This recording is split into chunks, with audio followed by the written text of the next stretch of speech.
Boa tarde. Então, de novo, hoje nós vamos estudar o capítulo 8 do livro de Atos. Então, é engraçado que quando a gente tem uma pausa, né, parece que fica meio assim, onde que foi que a gente parou, onde que a gente estava. Então, vamos lembrar aqui um pouquinho do que tinha acontecido na última lição, né? Na última lição foi quando Estevão foi apedrejado por proclamar o evangelho, né? O Estevão tinha sido escolhido com um grupo de outros homens para liderar a parte administrativa da igreja primitiva, né? A gente viu que eles estavam tendo umas dificuldades porque os apóstolos estavam só eles com a responsabilidade de pregar e de administrar uma igreja de mais de 5.000 pessoas. Então, e era uma igreja, não era só uma igreja que você ia lá para rezar, né, para fazer oração, para escutar, era uma igreja que levava as boas novas como Jesus queria, né, amando ao próximo, atendendo a necessidade do próximo, cuidando das viúvas, né, dando alimento às pessoas, aos viajantes que chegavam. Então, era uma igreja super ativa, era a igreja que Jesus teve a intenção de fundar, uma igreja que não é um lugar para ir prestar culto, é um lugar para servir, é um lugar para mostrar amor, é um lugar para distribuir tudo aquilo que Deus tem dado. E foi o que eles fizeram, né? Eles tinham tudo em comum, não tinha nenhum necessitado. No capítulo 4 de Atos fala que não havia entre eles nenhum necessitado. Que bênção, né? Se a gente pudesse falar isso das nossas igrejas hoje, né? Se a gente pudesse falar, na minha igreja não tem nenhum necessitado. Essa aí você podia dizer, essa é a igreja que Jesus que se alegra, né? Então, a gente viu que Estevão, ele era uma pessoa dedicada ao ministério, né? Então, ele era um líder e ele também não só cuidava da parte administrativa, mas ele também levava a mensagem do evangelho. E os judeus condenaram Estevão porque ele estava pregando. Então, eles levaram preso e fizeram um julgamento, chamaram umas pessoas para fazer falso testemunho contra ele e consideraram ele culpado e o apedrejaram. Então, o capítulo 8 começa exatamente no momento que Estevão morreu, né? Que ele olhou para o céu, viu o céu aberto e, com o rosto feliz, reluzindo, pediu a Deus, como Jesus disse, não cobre deles o meu sangue da mão deles, né? Tenha piedade deles, perdoa, porque eles realmente não têm ideia do que eles estão fazendo. Então, não foi só Jesus que falou isso, viu? Estevão também falou. Então, para muita gente que não é familiarizada com a Bíblia, né? A gente vai ler isso aqui e vai falar, então tá bom, né? E fala, o primeiro versículo, e Saulo estava ali consentindo na morte de Estevão. Então, tá. Agora, quem é Saulo? Né? Então, a maioria das pessoas que ainda não tem o conhecimento de quem é Saulo, vamos pensar que uma pessoa qualquer que estava ali, né? Um mais dos sacerdotes. Mas a gente vê que Saulo estava ali consentindo. Então, a gente não fala, aqui não fala que ele jogou nenhuma pedra, mas ele estava de acordo com aquela atitude dos fariseus e os saduceus. No capítulo 9, nós vamos conhecer a história de Saulo, mas por agora a gente não vai falar dele. Ele vai aparecer outra vez aqui no capítulo 8, já numa maneira completamente agressiva e atrás dos cristãos, mas vamos fazer de conta que a gente não sabe quem é Saulo, só para deixar ele de lado um pouquinho, né? Então, no capítulo 8, eu já li o versículo 1, então vamos ler de 3 a... a segunda, vamos ler de novo, de 1 a 3. Então, Ana Pires, você está aqui, vou seguir a ordem ali. Você lê para mim, de 1 a 3. Leio. Saulo persegue a igreja. Naquele mesmo dia, a igreja de Jerusalém começou a sofrer uma grande perseguição, e todos os cristãos, menos os apóstolos, foram espalhados pelas regiões da Judéia e da Samaria. Alguns homens religiosos sepultaram Estevão e choraram muito por causa da morte dele. Porém, Saulo se esforçava para acabar com a igreja. Ele ia de casa em casa, arrastava homens e mulheres e os jogava na cadeia. Então, aqui a gente vê o que ele estava fazendo, né? Depois de consentir com a morte de Estevão, o que ele fez foi, aquilo gerou nele ainda mais raiva dos cristãos, né, da igreja primitiva, e um desejo ainda maior de perseguir, né? E ele ia fazer o que ele pudesse. Uma coisa que a gente tem que levar em consideração é que ele, na sua ignorância, achava que o que ele estava fazendo estava agradando a Deus. Tá? Então, ele estava achando que esses homens estavam violando a lei de Deus. Agora que a gente está lendo junta o Velho Testamento, né, a gente vai chegar na parte das leis e a gente vai ver uma coisa tão pesada, tão rigorosa, e a gente pensa assim, igual eu estou lendo com duas outras vizinhas minhas que falam espanhol, mas elas não têm nada de conhecimento da Bíblia. Então, assim, as perguntas delas, hoje eu falei, vamos fazer uma coisa, leia a Bíblia como se fosse uma historinha, né? Não é que tudo tem a ver e tudo tem conexão. Aqui existem fatos que ocorreram, que Deus quer que a gente saiba para a gente aprender quem é Deus, né? Então, tudo ela pensa que esses 3 dias de distância de Jacó, não sei o quê, tem alguma coisa a ver com a ressurreição de 3 dias depois? Eu falei, não. Vamos ler a Bíblia, essa é uma história, tranquila. Não fica querendo pensar que tudo tem uma razão, né? Tem muita coisa que faz sentido, mas quando você está fazendo essa coisa assim a primeira vez, né? Vamos curtir, senão você perde. Eu lembro que o JT gostava muito de ler. Quando ele chegou no Junior High, que a professora que ele teve no 6º ano queria que eles pegassem lápis de cor e cada cor era para uma coisa, uma cor para adjetivo, outra cor para substantivo. O menino perdeu completamente o interesse na leitura, porque acabou o divertimento, acabou, né? Então a gente precisa saber curtir a leitura. Mas então voltando aqui em Paulo, né? Saulo, ele achava que estava fazendo um bem, ele achava que estava servindo a Deus quando ele estava determinado a perseguir os cristãos. Então, após o apedrejamento de Estevão, se iniciou uma grande perseguição. É como, sabe, quando a gente vê um formigueiro, aí alguém pisa, ou você joga um veneninho, aí as formiguinhas saem tudo correndo para todo lado? Foi isso que aconteceu aqui.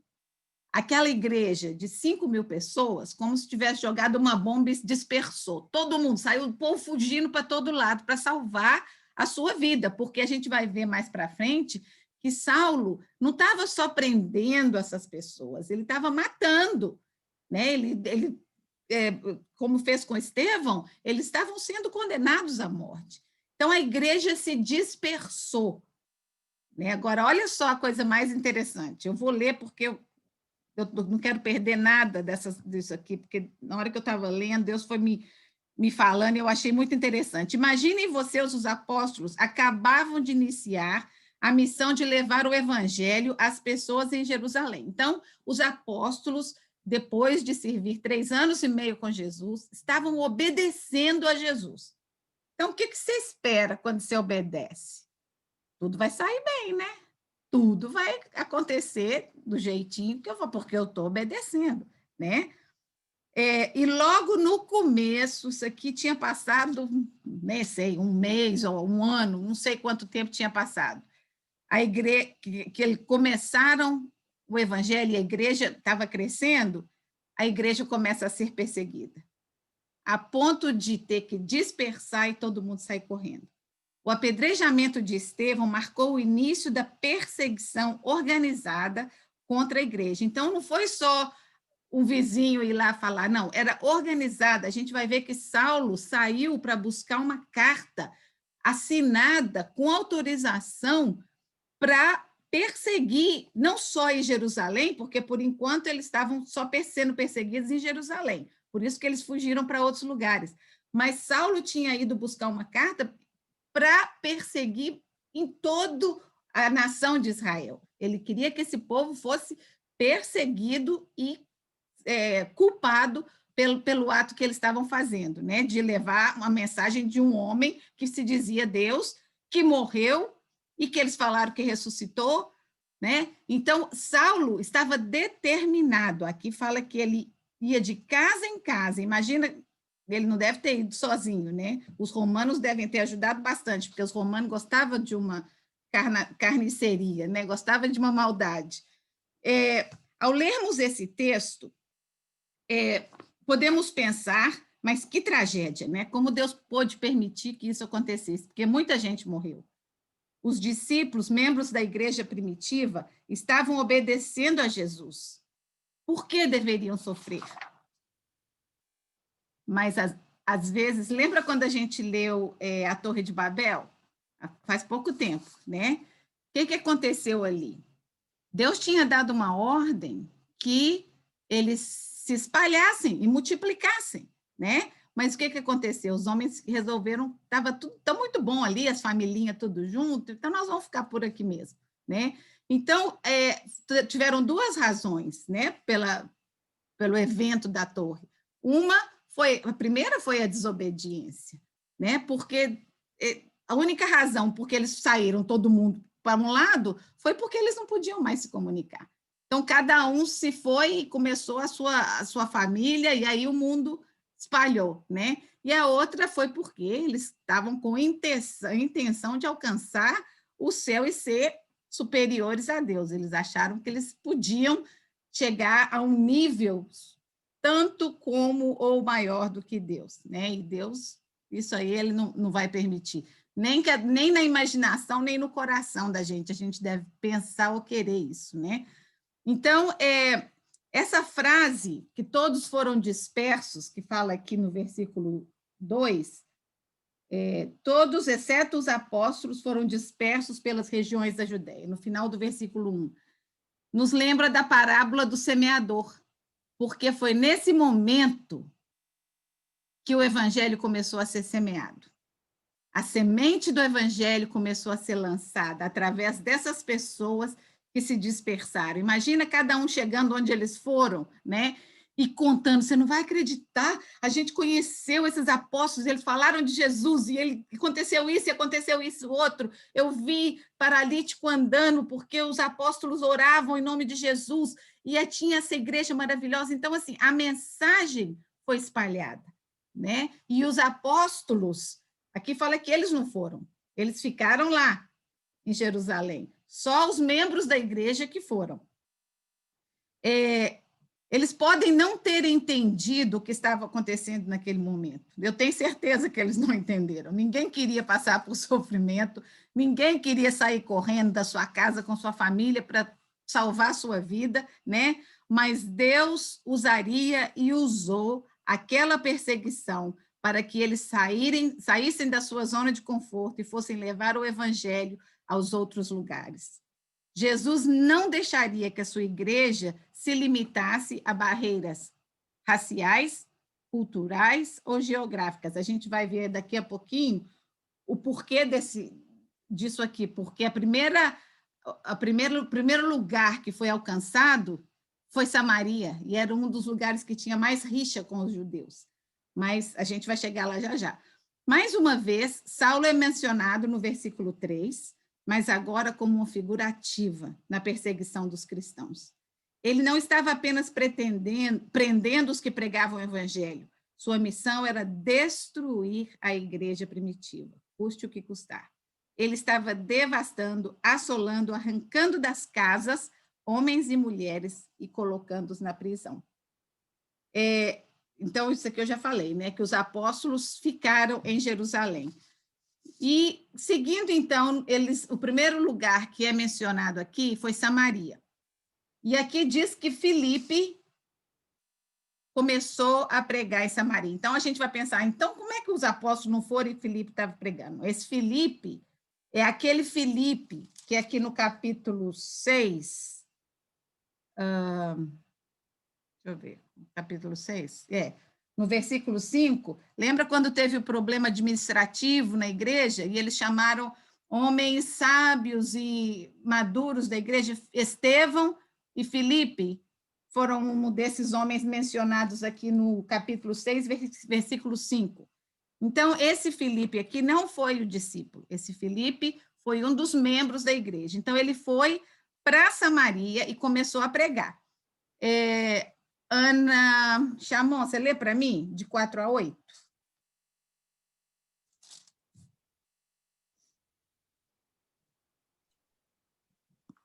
Felipe prega em Samaria. Entre mentes, os que foram dispersos iam por toda parte pregando a palavra. Filipe, descendo a cidade de Samaria, anunciava-lhes a Cristo. As multidões atendiam unânimes às coisas que Filipe dizia, ouvindo-as e vendo os sinais que ele operava. Pois os espíritos imundos que muitos possessos saíam gritando em alta voz, e muitos paralíticos e coxos foram curados. E houve grande alegria naquela cidade. Aí. Então, lembram quando Jesus mandou os discípulos, lá em Atos 1:8, o que Jesus falou? Mas recebereis poder. Primeiro ele falou, fique aqui em Jerusalém, né? Até que o Espírito Santo venha sobre vocês, vocês vão saber a hora de começar. E aí no versículo 8 de Atos 1 diz assim, mas recebereis poder ao descer sobre vós o Espírito Santo e sereis minhas testemunhas, tanto em Jerusalém, como em toda a Judéia e Samaria, Judéia um pouquinho fora de Jerusalém, e Samaria um pouquinho mais longe, e até os confins da terra.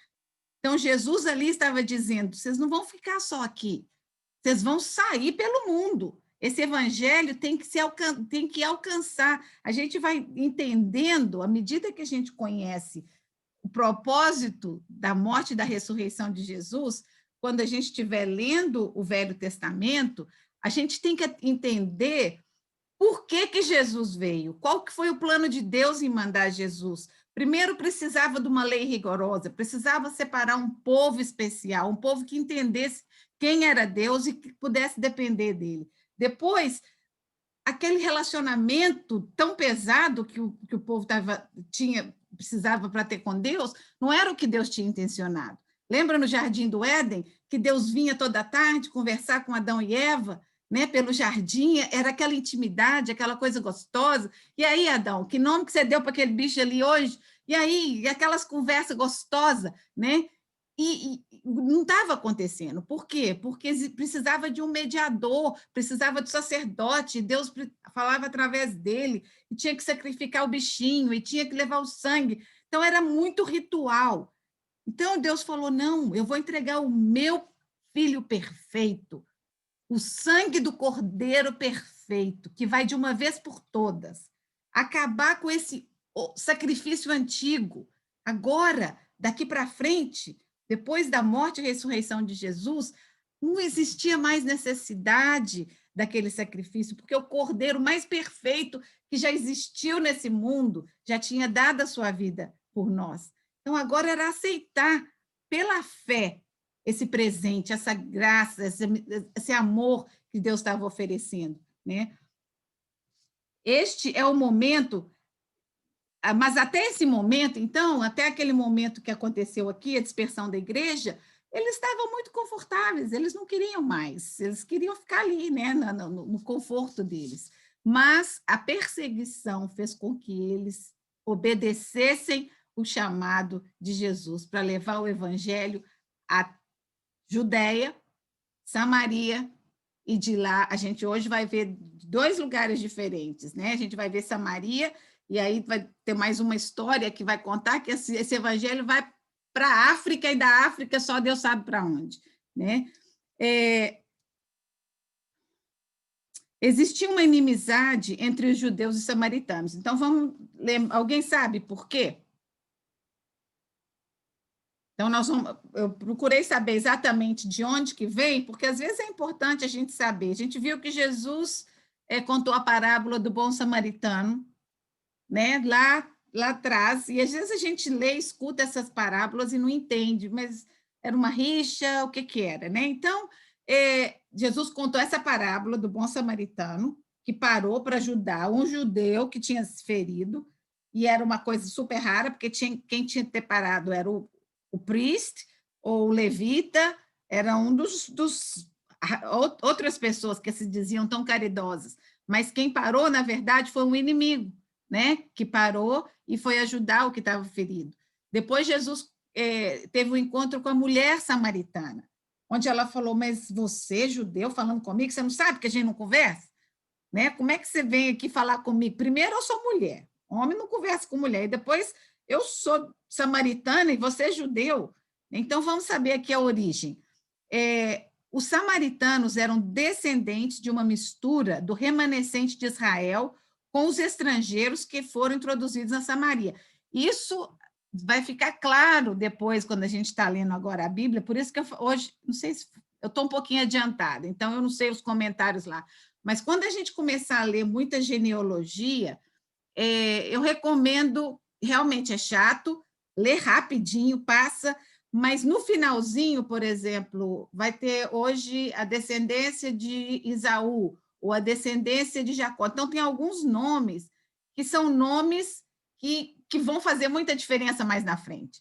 Então, e outra coisa que eu aprendi, até recentemente, eu estava escutando, quando eu caminhava, um pastor, e ele estava incentivando a igreja dele a ler a Bíblia, e ele falou, quando chegar nessas partes chatas de genealogia, lê, e aí sabe o que você deve fazer? Porque Deus teve um propósito para essas coisas estarem aí na Bíblia. Então, faz uma pausa e ora pela sua família, pela sua genealogia, sabe? Pelos seus avós, pelos seus tios, pelos seus sobrinhos, pelos seus filhos que virão, dos netos. Peça a Deus que abençoe a sua geração, sabe? Traz aquilo para a sua realidade. Tenta todo dia na sua leitura encontrar alguma coisa que possa fazer parte da sua realidade, né? Que possa ser aplicado para a sua vida no dia a dia, né? Mas essa parte de genealogia eu achei interessante, porque realmente às vezes é chato de ler. Então, os samaritanos, aqui fala que eles começaram a se misturar, e aí os judeus separaram. Então, a história de onde tudo começou está lá em 2 Reis 17. Então, se vocês quiserem ler, eu coloquei aqui. Então, considerando que os judeus, que os samaritanos eram mestiços, existiam entre eles violentos preconceitos religiosos. Então, eu terminei de ler? Não, olha aqui, ó. Deixa eu ler de novo. Os samaritanos eram descendentes de uma mistura do remanescente de Israel com estrangeiros que foram introduzidos na Samaria pelos conquistadores assírios, quando as classes superiores foram levadas para o exílio. Então, a gente vai, em 2 Reis, foi quando a Síria destruiu Israel, né? Porque Israel foi levado cativo várias vezes na sua história, e aqui é uma delas. E aí os assírios se misturaram com alguns que ficaram e formaram aquela mistura de religiões e de deuses e de crenças, e eles se separaram. E provavelmente foi uma separação ordenada por Deus, porque Deus não queria mistura. Várias vezes Deus falava para não misturar, para não casar as filhas com gente de outra raça, ou quando eles atacavam, quando tinha guerra, às vezes, quando Deus mandava que fossem invadir um determinado lugar, Deus falava, não leve nada de lá, tudo que está ali é sujo, deixa, queima, acaba com tudo. Às vezes Deus falava, não, leva. Então, assim, às vezes eu fico pensando assim, é bom, né, que se você soubesse exatamente o que Deus está te falando, assim, para você escutar e fazer, né? Hoje a gente não tem essa, a gente tem o que a gente sente no coração, né? O Espírito Santo nos revela, a Bíblia nos mostra, né? A gente tem aquele instinto que a gente chama, né? Mas a gente tem que pedir a Deus que o nosso instinto seja guiado pelo Espírito Santo, né? Porque se é só o instinto humano, a gente vai fazer besteira e vai bater a cabeça por aí.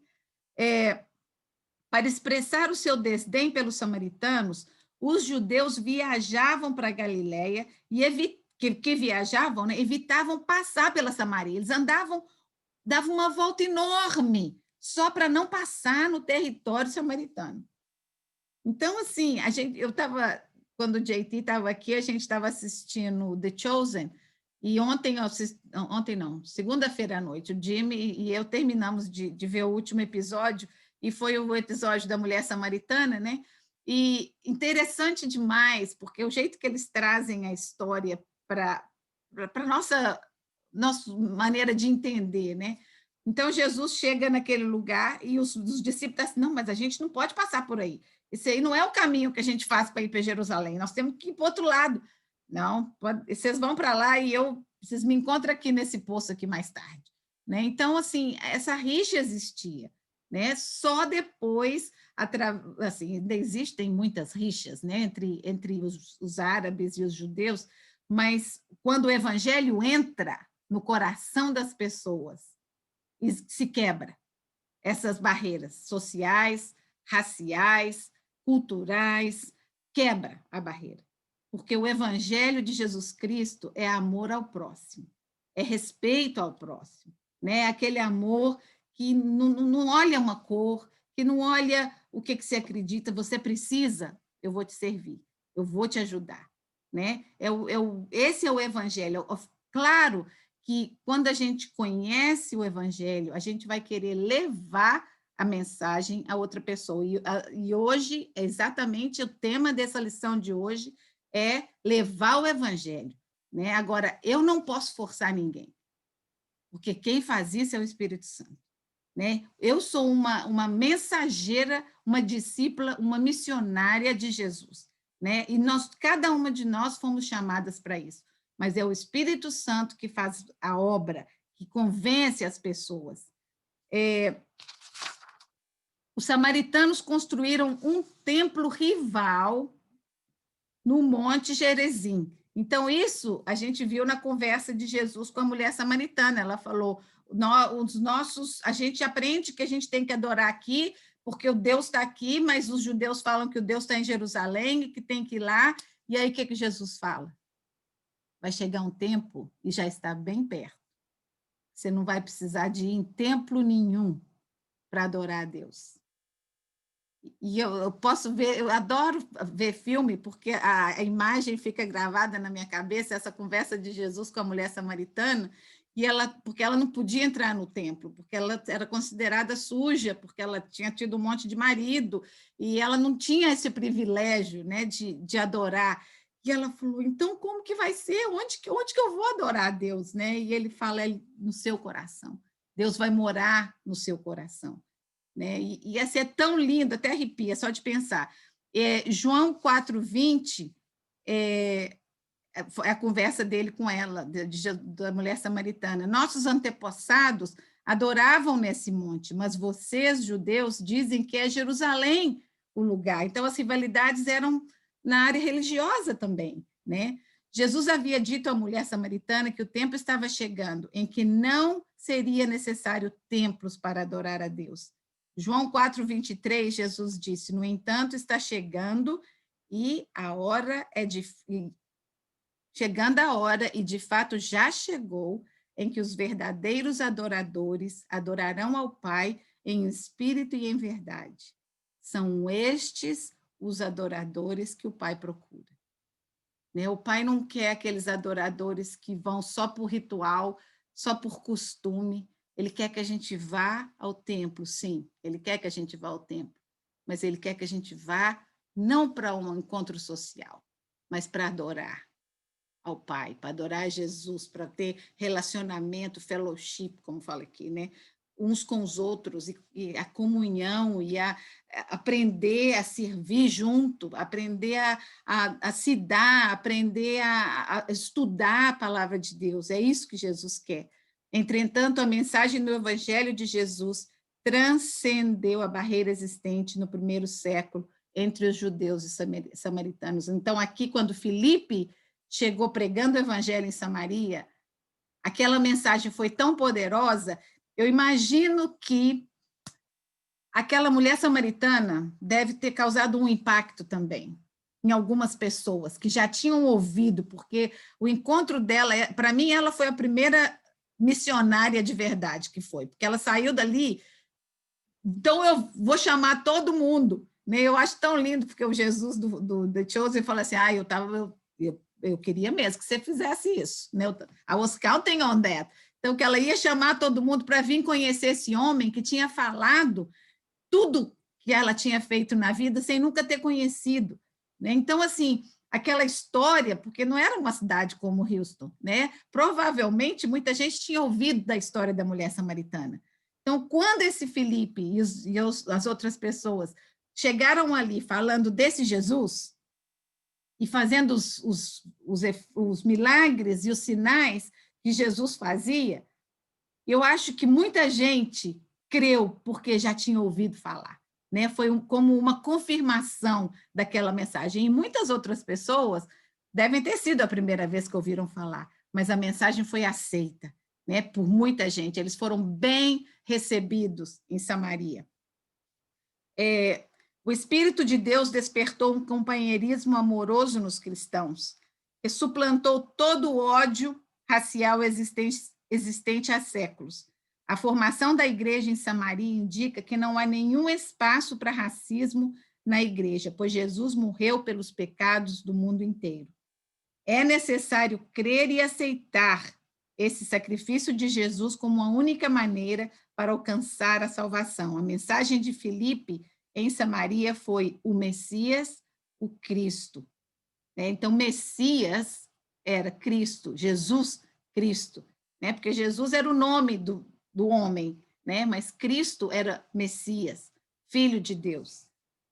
O versículo 6 diz que a mensagem de Filipe foi tão bem recebida que o poder de Deus foi revelado sobre eles, de uma maneira maravilhosa, como Deus atua, né? Quando Deus está atuando, quando Deus está no controle, é sempre uma maravilha. Felipe anunciava que Jesus era o Cristo ou o Messias que havia sido prometido no Antigo Testamento. Deus usou Felipe poderosamente, em nome de Jesus, realizou grandes milagres através dele. Então, aqui foi a primeira missão de Felipe, nesse capítulo. Mas aí, o que aconteceu? Como os apóstolos souberam que a igreja estava crescendo tanto, que estava sendo tão bem recebida a mensagem lá em Samaria, eles vieram. Pedro, quem que veio? Nós vamos ler aqui. Mas antes de ver quem veio. Aí agora a gente vai conhecer um outro personagem, Simão. Simão era um feiticeiro, um mago, que adivinhava as coisas, que ganhava dinheiro fazendo esse tipo de coisas, né? E quando ele escutou a mensagem e viu o que Filipe fazia, né, os enfermos sendo curados, os espíritos sendo expulsos das pessoas e as pessoas ficando normal, curadas, Simão falou, epa, isso aí está melhor, estão fazendo mais do que eu posso fazer, né? E ele se interessou, né? Então, a gente vai ler agora a história de Simão. Então, nós vamos começar, vamos dar uma partida aqui, vamos ler de 9 a 13. Fátima, você lê para mim?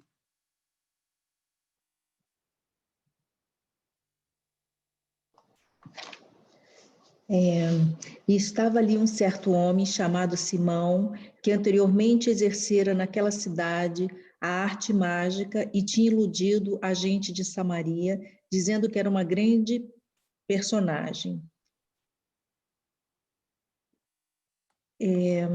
ao qual todos atendiam, Deus, desde o mais pequeno até o maior, dizendo: este é a grande virtude de Deus. E atendiam a ele, porque já desde muito tempo os havia iludido com artes mágicas. Mas, como crescem em Filipe, que lhes pregava acerca do reino de Deus e do nome de Jesus Cristo, se batizavam tanto homens como mulheres. E creu até o próprio Simão, e sendo batizado, ficou de contínuo com Filipe, e vendo os sinais e as grandes maravilhas que se faziam, estava atônito. Então, aqui foi o que aconteceu com Simão, né? Tira o microfone, Fátima, por favor. Então, Simão ficou maravilhado e se converteu, né? Aceitou, falou, realmente, isso é maravilhoso. Aceitou a mensagem. Então, a gente, eu acho assim, a gente a nossa cultura, né, tem muito lugar para essas magias, e a gente escuta muito disso no Brasil, a gente ouve muito falar disso, né? E a prática da feitiçaria é coisa bem antiga. Muita gente crê no poder persuasivo das pessoas que as praticam. Uma coisa aprendi com a minha avó, desde pequena: se não é a atuação de Deus, então é do diabo. Por essa razão, eu nunca quis saber nada relacionado com leitura de mãos, cartomantes, horóscopo, bola de cristal, o que for. Essas coisas eu sempre corri, porque a Bíblia não apoia esse tipo de coisa, né? Então, isso a gente vê que esse homem, essa era o que ele fazia. Esse era o trabalho dele, né? E às vezes fala, mas é só de brincadeira, né? Horóscopo, eu não acredito nisso, não, mas para quê? Né? Para que eu vou ficar lendo um negócio se eu não acredito? Vamos gastar o nosso tempo nas coisas que edificam, nas coisas que vão dar. Eu conheço gente que não sai de casa sem ler o horóscopo, né? Antes vinha no jornal, hoje em dia eu não sei como é que vem, deve vir no app, né? Porque eu não sei se o povo ainda tem jornal. Então, assim, é tão dependente daquilo, né? Em vez de depender de Deus, né? Que é o nosso protetor, que é o nosso salvador, que é o nosso guardião, né? Para todos os nossos caminhos. Tudo que vem de Deus é recebido por fé, feito na luz, e o preço já foi pago na cruz.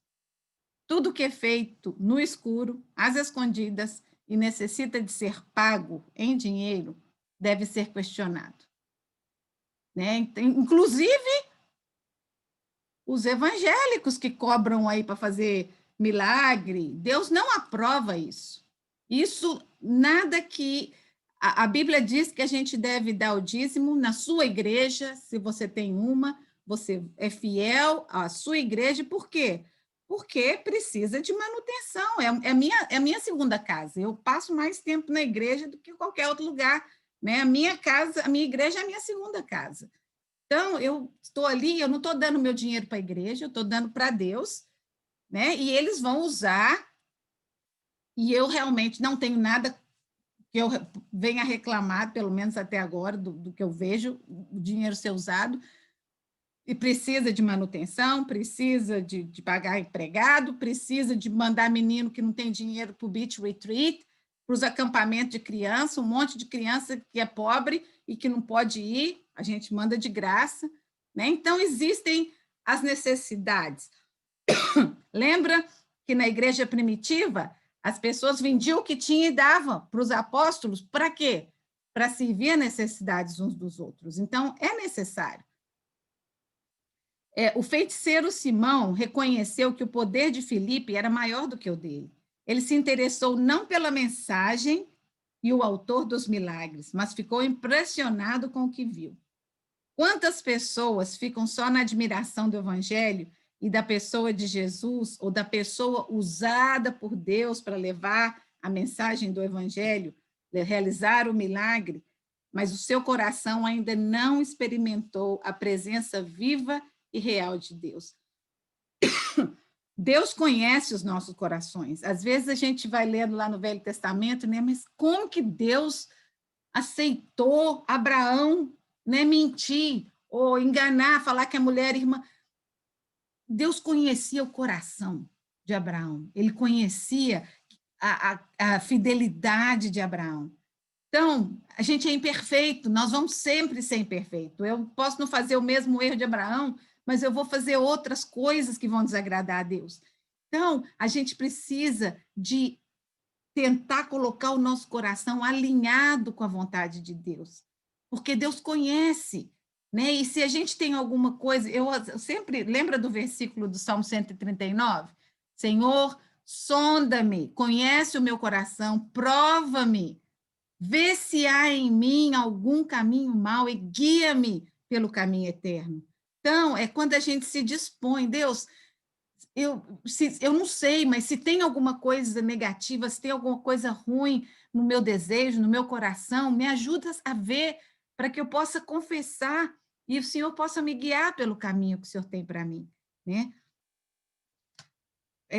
Deus conhece os corações e as pessoas que haviam aceitado a Jesus com sinceridade de coração receberam o Espírito Santo. Então, vamos continuar lendo.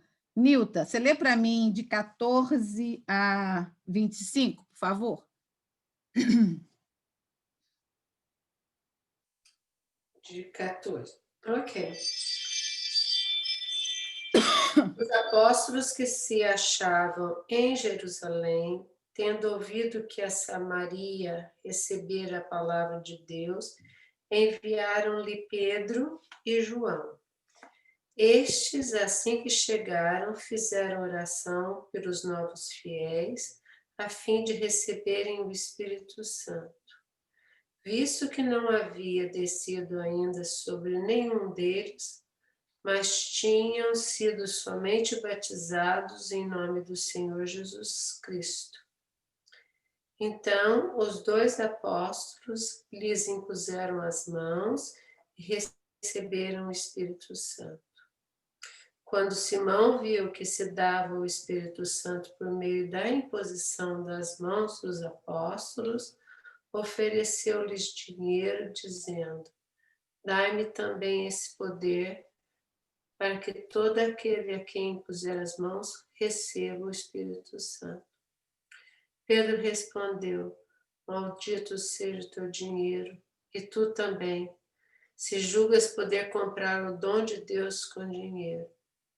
Não terás direito nem parte alguma nesse ministério, já que o teu coração não é puro diante de Deus. Arrepende-te dessa tua maldade e roga a Deus para que, sendo possível, te seja perdoado esse pensamento do teu coração. Pois estou a ver-te no fel da amargura e nos laços da iniquidade. Retorquiu Simão: rogai-vos por mim ao Senhor, para que nada do que haveis dito venha cair sobre mim.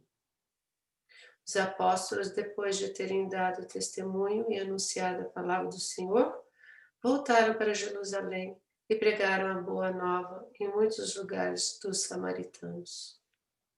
Então, olha só que interessante, né? Que impactante isso. É. Simão aceitou a mensagem do Evangelho, reconheceu que Jesus, né? Acreditou que Jesus realmente estava atuando através dos apóstolos, mas quando o batismo veio sobre eles, sobre os cristãos novos, quando Pedro e João vieram de Jerusalém, porque escutaram que a igreja estava crescendo, e oraram pelos cristãos, e foram batizados com o Espírito Santo, Simão não recebeu.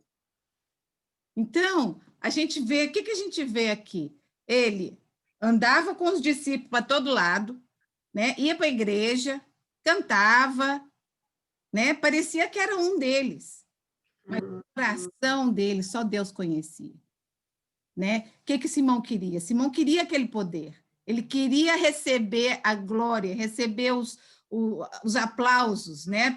Eu não sei exatamente o que é que acontecia quando as pessoas recebiam o Espírito Santo. Aqui não está muito claro, né? Que tipo de manifestação? Claramente diz que era uma coisa visível, porque se ele quis comprar aquele poder, né, era porque alguma coisa acontecia. Mas o Espírito Santo, a fé, a salvação, não se pode comprar. Não se pode comprar com dinheiro, não se pode comprar com promessas, não se pode comprar com boas ações, com piedade, com dedicação, devoção. A fé, o evangelho, a salvação é pela fé. É de graça, mas é pela fé, em nome de Jesus. Simão foi até batizado, né? Aqui fala que ele foi batizado com os outros, mas o coração dele não estava direitinho onde devia estar. Pedro foi duro com ele. No versículo 20 e 21, Pedro foi bem duro com ele, né? Pedro não cortava caminho, né? A gente já sabe disso desde o começo lá, que Pedro falava o que tinha que falar. Mas Pedro disse que Deus o perdoaria se ele se arrependesse da maldade do seu coração. Então, às vezes, Deus revela alguma coisa para a gente, ou através de alguém, ou através da Bíblia, ou através de um sonho. Às vezes, Deus mostra alguma coisa nossa. Hoje, a leitura que eu li no Velho Testamento foi de Jacó lutando com Deus, né? E ele foi ferido na coxa aqui, né? E carregou essa ferida. Então, às vezes, eu entendo aquela luta com Deus, são coisas que Deus está querendo tirar da nossa vida, que às vezes a gente está se agarrando, né? Então, vai ter que chegar um momento que, às vezes, Deus vai falar assim, olha, vou te dar uma ferroada mais forte, né? Para ver se você entende o que eu estou querendo te falar, né? Então, esse Simão, ele teve a oportunidade, ele teve a chance de falar, ai, perdão, meu Deus, pelo meu erro, eu me arrependo, não é isso que eu quero a verdade, mas ele não fez isso. Né? Aqui, ó, Simão estava mais interessado nas suas ambições e sua fama do que entregar-se totalmente a Deus. Deus tem a porta do perdão sempre aberta, mas para receber essa bênção, nós temos que humildemente reconhecer o nosso erro diante dele, reconhecer o nosso pecado. Ainda que sejamos as pessoas mais honestas, piedosas, religiosas, né, bem-intencionadas, a gente é concebido, a gente já nasce com o vírus do pecado. Esse vírus é parte da natureza humana. E ele é muito pior do que o Covid. Muito pior. Porque esse vírus, ele mata a alma. O Covid pode até matar o corpo. Mas se a alma, se o coração está com Deus, o resultado é vida eterna. Agora, o pecado, Jesus falava, não tenha medo daquele que pode matar o corpo, tenha medo do que pode matar a alma. É dele que a gente tem que temer, né? No versículo 24, ficou claro que Simão ele reagiu agressivamente com Pedro, ele não se arrependeu, né? Ao invés de aceitar a exortação de Pedro e se arrepender diante de Deus, ele preferiu manter a sua altivez, né? Como se dizia, eu não vou orar, não. Se você quiser, você pede para Deus aí e que essa maldição não venha sobre mim, né? Em vez de ele se reconhecer e se humilhar diante de Deus. Ninguém pode se arrepender em nosso lugar. Cada um é responsável diante de Deus por suas ações. Pedro e João voltaram para Jerusalém, mas o evangelho continuou crescendo na região da Samaria. Então, ali, né, a porta do evangelho estava continuando a se expandir. Né? Agora nós vamos... Esse aqui vai ser rapidinho, esse final. Primeiro, antes de ler, Nilta, desliga o seu microfone, por favor, querida. Desculpa. A gente vai ver um encontro, a segunda missão de Filipe aqui perto da Samaria. E essas são as conexões que eu gosto de fazer do Novo Testamento com o Velho Testamento e com a minha vida. Quando eu li essa história de Filipe aqui, eu fiquei pensando na história de José, que a gente vai chegar na leitura essa semana, de José, quando os irmãos jogaram ele no poço, e passou uma caravana, e eles venderam seu irmão para aquela caravana, né? Era no meio do deserto, no meio do nada, a caravana tinha saído, sabe Deus de onde, com as coisas para vender, eles estavam indo para o Egito, mas o plano de Deus é tão perfeito que ele programou que aquela caravana saísse do lugar que eles saíram, não sei de onde, quantos dias, quantos meses de viagem eles estavam indo, para que eles chegassem ali, naquele momento, naquele lugar onde José estava. Se fosse um dia antes, José não ia estar lá. Se fosse um dia depois, José podia estar morto, porque um bicho podia ter comido, ou o sol, ou choveu no buraco e ele afogou. O tempo foi perfeito. Né? Quantas vezes na nossa vida, se a gente pensar, né, Deus fez com que as coisas acontecessem no tempo perfeito dele, né? Não no tempo que eu achei que era perfeito, mas no tempo perfeito dele. E hoje a gente vai ver mais uma vez essa história. Né? Filipe é o mesmo Filipe, tá? Não é o apóstolo. Filipe recebeu uma mensagem do Senhor dizendo para ir a um determinado lugar, porque Deus tinha uma missão para ele ali naquele lugar. Né? Deus vai preparando o cenário das coisas que ele quer que aconteça, e às vezes a gente tem tanta pressa que as coisas de Deus se resolvam no nosso tempo, né? Mas a gente esquece que Deus orquestra, e eu não sou a única no mundo, tem muita gente no mundo que está sendo orquestrado, às vezes, para participar do plano na minha vida.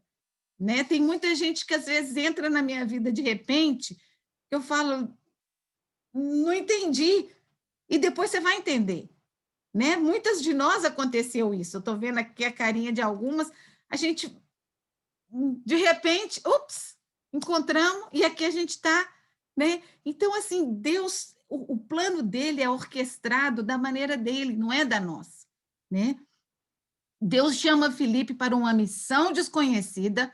Quem mais que ele chamou para uma missão desconhecida, que a gente acabou de ler? Abraão, não foi? Abraão, sai da tua terra, da tua parentela, e vai para um lugar que eu vou te mostrar. Nem falou onde que era. E o Abraão falou, tá bom, eu vou. Será que a gente faria isso? Né? Aqui, Filipe foi a mesma coisa. Ele escutou a voz falando, Filipe, tem uma missão para você. Vai para tal lugar. A gente vai ler já já. Pelo que temos aprendido na leitura do Antigo Testamento, podemos ver que Deus gosta de manter alguns dos seus planos em mistério. E ele está buscando seguidores que são capazes de confiar nele. Deus tinha um encontro marcado com aquele etíope, e Filipe era parte desse encontro, desse plano. Vejamos alguns fatos interessantes. Então, aqui, Filipe encontrou um etíope eunuco, tá? A gente vai ler o encontro deles. Mas antes da gente ler, eu quero deixar umas coisas, por exemplo, esse eunuco, né? A gente às vezes pensa eunuco é um tipo de escravo. Esse eunuco, ele tinha uma posição importante, ele era representante do rei. Eu estava lendo sobre esse rei de Candace. Candace era a mãe do rei, porque o rei era tão importante que não podia nem trabalhar, tinha que ficar lá no seu harém, lá, e quem fazia as coisas era a mãe dele.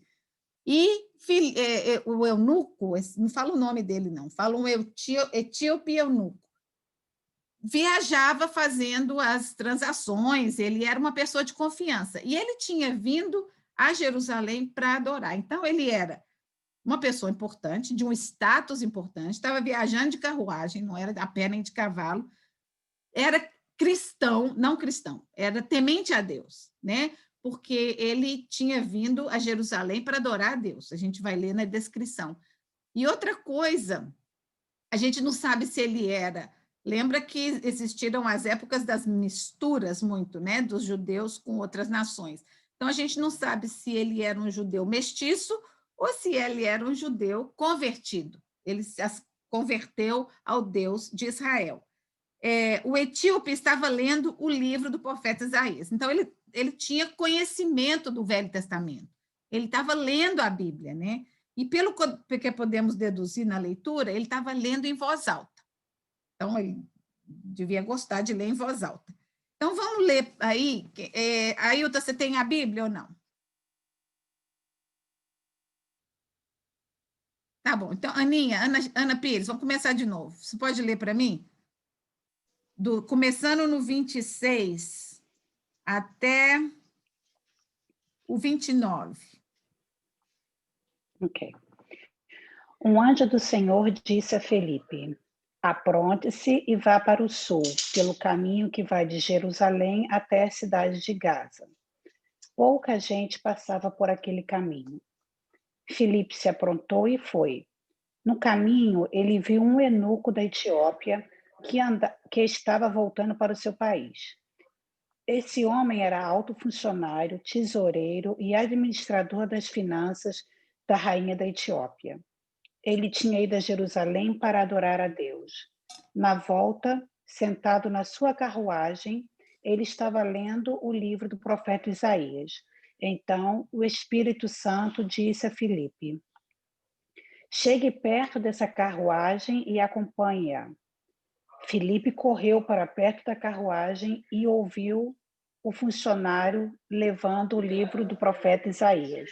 Continua, Elsa? Pode continuar. Uhum. Aí perguntou: o senhor entende o que está lendo? Como posso entender se ninguém me explica? Respondeu o funcionário. Então convidou Filipe para subir e sentar-se com ele na carruagem. A parte das escrituras sagradas que o funcionário estava lendo era esta: ele era como um cordeiro que é levado para ser morto. Era como uma ovelha que fica muda quando cortam a sua lã. Ele não disse nada. Foi humilhado e foram injustos com ele. Ninguém poderá falar a respeito de descendentes dele, já que a sua vida na terra chegou ao fim. Continua? Pode continuar. Vamos terminar esse capítulo. Tá. O funcionário perguntou a Filipe: por favor, me explique uma coisa. De quem é que o profeta está falando isso? É dele mesmo ou de outro? Então, começando com aquela parte das Escrituras, Filipe anunciou ao funcionário a boa notícia a respeito de Jesus. Enquanto estavam viajando, chegaram a um lugar onde havia água. Então o funcionário disse: veja, aqui tem água. Será que eu não posso ser batizado? Filipe respondeu: se o Senhor crê de todo o coração, é claro que pode. E o funcionário disse: sim, eu creio que Jesus Cristo é o Filho de Deus. Ele mandou parar a carruagem, os dois entraram na água e Filipe o batizou ali. Quando eles estavam saindo da água, o Espírito do Senhor levou Filipe embora. O funcionário não viu mais Filipe, porém continuou a sua viagem cheio de alegria. De repente, Filipe se encontrou na cidade de Azoto e seguiu viagem, anunciando o evangelho por todas as cidades até chegar a Cesareia. Que lindo, né? Nem precisa de explicação, né? Tá tudo bem explicadinho. Mas que lindo, né? Que o anjo fala, vai para aquela rua, naquela cidade, e Filipe levantou e foi. Ele não perguntou, mas para quê? Que hora que eu tenho que ir? Né? É amanhã? É hoje? Levantou e foi. Né? Como que a gente tem que... São essas coisas que eu acho que a gente tem que aprender na Bíblia, sabe? Aprender das reações das pessoas diante de uma ordem de Deus ou diante da palavra de Deus. O etíope estava lendo o livro de Isaías, né? Então, o anjo tinha a mensagem que Filipe recebeu, vai ali do lado, né? Na hora certa, você vai saber que hora que você tem que interferir. Então, parece que a carruagem estava indo e Filipe correndo atrás, né? Do lado, assim, tentando acompanhar, enquanto ele lia, o etíope lia. Felipe estava de prontidão no lugar exato que Deus queria que ele estivesse. Ele acompanhou a carruagem por um tempo, esperando o momento certo de se apresentar. Ele não foi chegando, entrando e batendo na janela da carruagem. Ele esperou o momento certo que Deus tinha preparado. O Senhor entende o que está lendo? Deus estava a ponto de usar Filipe para levar a mensagem da salvação em Jesus para aquele eunuco. Certamente, muitas outras pessoas escutariam essa mensagem da boca daquele etíope eunuco. Né? Ele foi eu fico pensando assim, ele saiu dali, foi para a África, né? Chegou na África, ele virou um mensageiro de Jesus na África, e aí da África, quem sabe, quem que escutou e foi para outros lados, né? Então, assim, a mensagem do Evangelho de Deus que Jesus tinha dito leva para Jerusalém, Judéia, Samaria e até os confins da terra, estava começando a acontecer. A mensagem de Jesus, do Evangelho do Salvador de Jesus, estava indo para os confins da terra. Jesus havia dito que a mensagem do Evangelho seria pregada. Esse etíope seria um dos mensageiros que levaria o Evangelho às regiões da África. A gente já leu nos capítulos 8, de 26 a 40, tanto Filipe como Estevão não foram discípulos de Jesus, ou treinados por ele ou pelos apóstolos, mas uma vez que eles receberam e aceitaram a mensagem do Evangelho de Cristo, eles se tornaram testemunhas desse Evangelho. Assim devemos ser cada um de nós. As boas novas do Evangelho devem ser compartilhadas com todas as pessoas conhecidas e desconhecidas. Filipe pregava o Evangelho por todas as cidades por onde passava. Como estamos executando nós essa missão? Será que você, no seu dia a dia, nas suas conversas, será que você reconhece que Jesus é o seu Senhor, que Jesus é o seu Salvador? Porque não é que você vai... Eu conheço gente que tem esse ministério de falar o Evangelho. Então, eles estão numa fila de supermercado e vira para o outro e fala, você conhece Jesus? Você já ouviu falar? Eu não consigo fazer isso, não é uma coisa natural de mim. Mas ninguém vai ficar comigo conversando 1 hora num almoço sem eu falar de Jesus, pelo menos um pouquinho, de alguma coisa que Jesus fez por mim, ou de alguma maneira que eu tenho confiado nele para resolver alguma coisa. Então, como é o seu dia a dia de testemunho de Jesus? Né? Não é, às vezes você fala, não, mas isso é muito fanatismo. Eu não acho que eu sou fanática. Claro que a grande maioria dos meus amigos são pessoas cristãs, e eu tenho total liberdade de falar de Deus.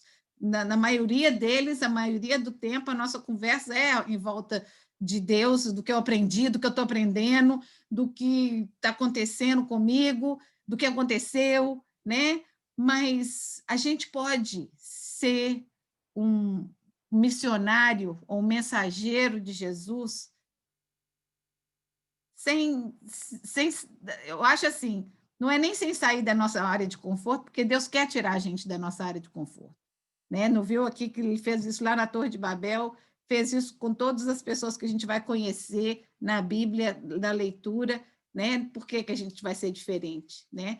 Mas que a gente seja consciente que nós temos a missão de levar o Evangelho. As boas novas do Evangelho devem ser compartilhadas. Estamos obedecendo a ordem dada por Jesus de levar o Evangelho aos outros? Marcos 16 diz, Jesus disse, vão pelo mundo todo. Essa mensagem foi aos discípulos, mas é para mim e para você também. E pregue o Evangelho a todas as pessoas. Quem crer e for batizado será salvo, mas quem não crer será condenado. Você pode ser a única oportunidade que alguém tem de ouvir sobre Jesus. Pense nisso. E essa responsabilidade vai ser cobrada de nós um dia. Porque ainda que a gente chegue no céu, nós vamos ter um dia do juízo final, né? E a gente não vai ser condenado, né? Mas a gente vai ganhar A Bíblia diz que Deus vai nos dar galardões, vai dar pedrinhas preciosas para a nossa coroa. Então, assim, quanto mais pessoas você levou a conhecer o Evangelho, né? E tem tantas maneiras da gente levar essa mensagem do Evangelho, né? Através de uma mensagem, através de uma conversa simples, o que aconteceu com você, como que Deus te ajudou durante um momento difícil, como Deus curou seu filho, o que seja, sabe? Reconheça a atuação de Deus na sua vida. Esse é o maior testemunho de fé que a gente pode dar, é de contar, foi isso que a gente viu aqui, né? O povo de Samaria, os cristãos da igreja saíram contando o que eles tinham experimentado. O povo de Samaria estava vendo aquelas coisas acontecerem, né? O etíope, ele foi contar o que ele tinha experimentado com Filipe. Então, cada um vai contar para o outro alguém novo, alguma pessoa diferente, e às vezes é até alguém dentro da nossa casa, né? A gente tem que pedir a Deus sabedoria, qual é a hora certa de levar, de falar alguma coisa. Eu tenho aprendido muito ultimamente sobre isso, sobre sabedoria, esperar o momento de Deus, ou não querer interferir em coisas que eu não devo interferir, né? Falar de Jesus te excita tanto como estar em uma roda de piadas, ou assistir uma novela, ou discutir política, ou no almoço com amigas, né? Não perca as oportunidades que Deus está colocando na sua frente. Um dia prestaremos contas a Deus do nosso silêncio. E também receberemos bênçãos pelas vezes que a gente abriu a boca e testemunhou, né, da mensagem do Evangelho. No começo, quando eu falei de Filipe, eu esqueci de perguntar para vocês quem lembrava do nome dos 12 apóstolos, né? Aí eu botei no final, agora já está aqui, vocês podem ver. Porque às vezes a gente fala assim, como é que era mesmo o nome dos 12 que acompanharam Jesus? Então está aqui, ó, o nome deles está todo, os 12 estão aqui, e Filipe tinha um Filipe, mas não era esse Filipe que nós estudamos hoje. Então, hoje eu queria deixar com vocês isso, essa mensagem de vamos ser missionários, vamos ser testemunhas, né? Vamos seguir a ordem de Jesus, de levar esse evangelho às pessoas à nossa volta, de levar essa mensagem que é tão linda, sabe? Essa mensagem que só traz alegria, né? Para nós, para o nosso coração.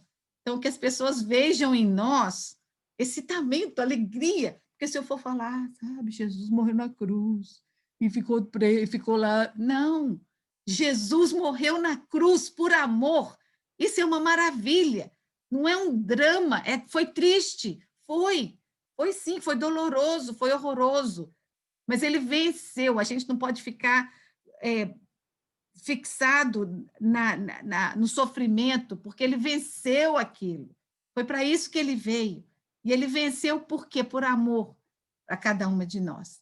Então, que Deus abençoe, que vocês tenham uma semana linda, abençoada, e quero saber se alguém teve alguma experiência, algum desafio nessa semana, ou uma oportunidade que você teve de falar de Deus para alguém que você nunca tinha falado.